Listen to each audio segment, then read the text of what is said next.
हर हर महादेव देव, हर हर महादेव देव, हर हर महादेव देव।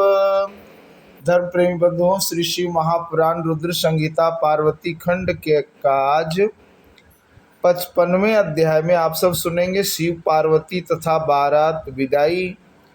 भगवान शिव का समस्त देवताओं को विदा करके कैलाश पर रहना और शिव विवाहोपाख्यान के श्रवण की महिमा। ब्रह्मा जी बोले, हे नारद, इस प्रकार ब्राह्मणी ने देवी पार्वती को पातिव्रत्य धर्म का उपदेश देकर मैना को बुलाकर कहा, अब इनकी यात्रा की तैयारी कीजिए।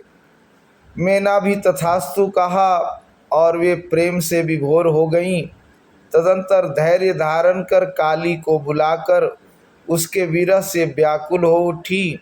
उस समय वे मैना पार्वती को बारंबार गले लगाकर ऊंचे स्वर में रोने लगी और पार्वती भी दीन वचन कहती हुई ऊंचे स्वर से रोने लगी। शोक व्यथित होकर शैलप्रिया, मैना और पार्वती मूर्छित हो गईं। पार्वती के रोने के शब्द से सभी देवपत्नियां भी अपनी सुध-बुध खो बैठीं।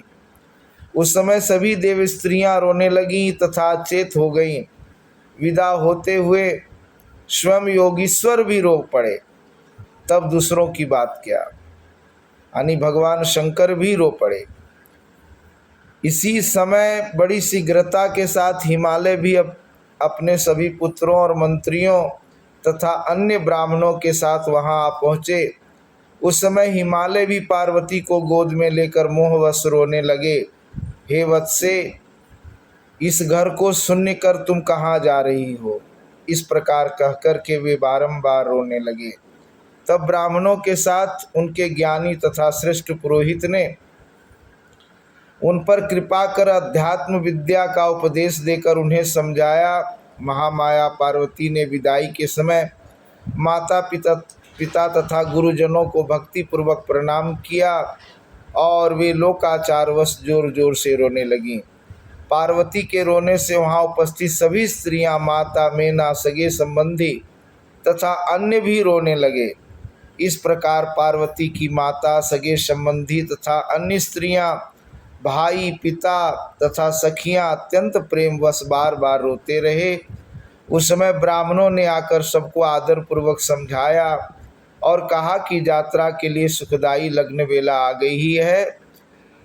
तब हिमालय ने मैना को धीरज बंधाया और स्वयं विवेक युक्त होकर पार्वती के चढ़ने के लिए शिविका मंगवाई। तदंतर ब्राह्मण स्त्रियों ने पार्वती को पालकी में चढ़ाया और माता पिता, ब्राह्मण आदि सब ने आशीर्वाद प्रदान किया। मैना और हिमालय ने महारानियों के योग्य उपचार पार्वती को प्रदान किए और अन्यों के लिए सर्वथा दुर्लभ द्रव्य समूह दिए। हे मुने, पार्वती ने अपने माता पिता, गुरुजन, ब्राह्मण, पुरोहित, संबंधी एवं स्त्रियों को प्रणाम करके प्रस्थान किया। परम बुद्धिमान हिमालय भी अपने पुत्रों के साथ प्रेम से विभोर होकर पालकी के साथ चले और वहां पहुँचे जहाँ सभी देवता ठहरे हुए थे। तत्पश्चात सभी लोगों ने भक्ति से सदाशिव को प्रणाम किया और प्रशंसा करते हुए अपने नगर को चले आए। तब पार्वती के कैलाश पहुँचते ही सभी लोगों ने बहुत बड़ा उत्सव किया। शिव जी ने पार्वती के साथ अपने स्थान पर पहुंचकर कहा, हे देवेशी, मैं तुम्हें पूर्व जन्म का स्मरण करा रहा हूँ और यदि तुम अपनी लीला से उसे स्मरण करती हो तो बताओ, तुम तो आज से नहीं जन्म जन्मांतर से मेरी प्राण प्रिया हो। ब्रह्मा जी बोले, इस प्रकार अपने स्वामी महेश का वचन कर हंसती हुई शिवप्रिया पार्वती कहने लगी। पार्वती बोली, हे प्राणेश्वर, मुझे सभी बातों का स्मरण है, किंतु हे भव, इस समय आप चुप रहिए और आज जो कार्य उपस्थित है उसी को शीघ्र कीजिए, आपको नमस्कार है। ब्रह्मा जी बोले, इस प्रकार प्रिया पार्वती के सैकड़ों सुधा धाराओं के समान वचन को सुनकर विश्वेश्वर प्रसन्न हो गए और लौकिक आचार में संलग्न हो गए। शिव जी ने अनेक प्रकार की भोजन सामग्री एकत्रित कर नारायण आदि सभी देवगणों को नानाविध मनोहर भोज्य वस्तुओं का भोजन कराया। उन्होंने अपने विवाह में आए हुए सभी लोगों को यथा योग्य विधिवत उत्तम रस से संपन्न भोजन कराया। तब भोजन करके नाना रत्नों से विभूषित सभी देवताओं ने अपनी स्त्रियों तथा गणों के साथ चंद्रशेखर को प्रणाम किया। तदंतर उन्होंने प्रिय वचनों द्वारा प्रसन्नता पूर्वक शिव जी की स्तुति करते हुए उनकी परिक्रमा की तथा विवाह की प्रशंसा करते हुए वे सभी अपने अपने स्थानों को चले गए।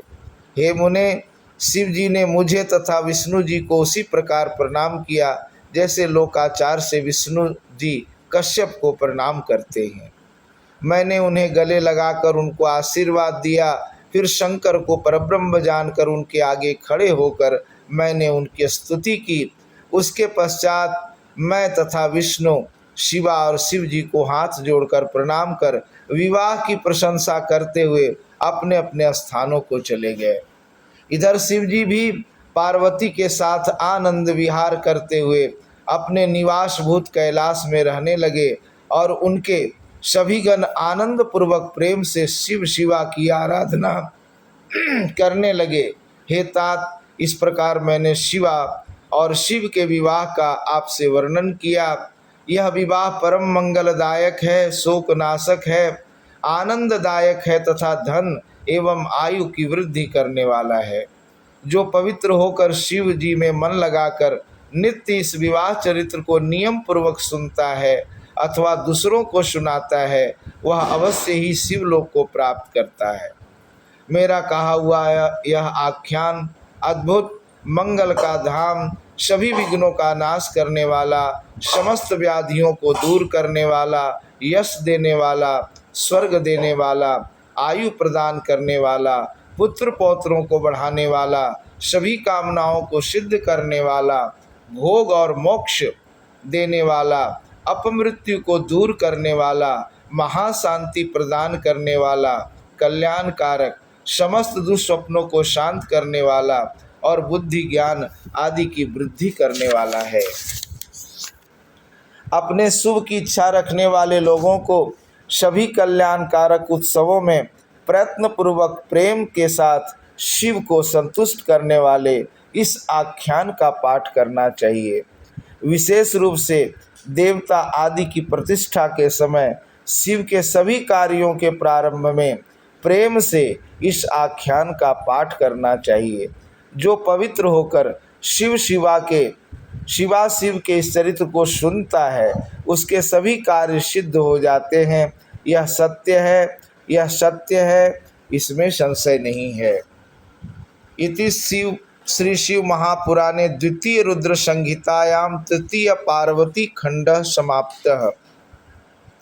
इस प्रकार श्री शिव महापुराण के ब्रह्म नारद संवाद के अंतर्गत द्वितीय रुद्र संहिता के तृतीय पार्वती खंड में शिव कैलाश आगमन वर्णन नामक ये 55वां अध्याय पूर्ण हुआ और इस 55वां अध्याय के साथ ही ये पार्वती खंड भी समाप्त हुआ। हर हर महादेव देव, हर हर महादेव देव।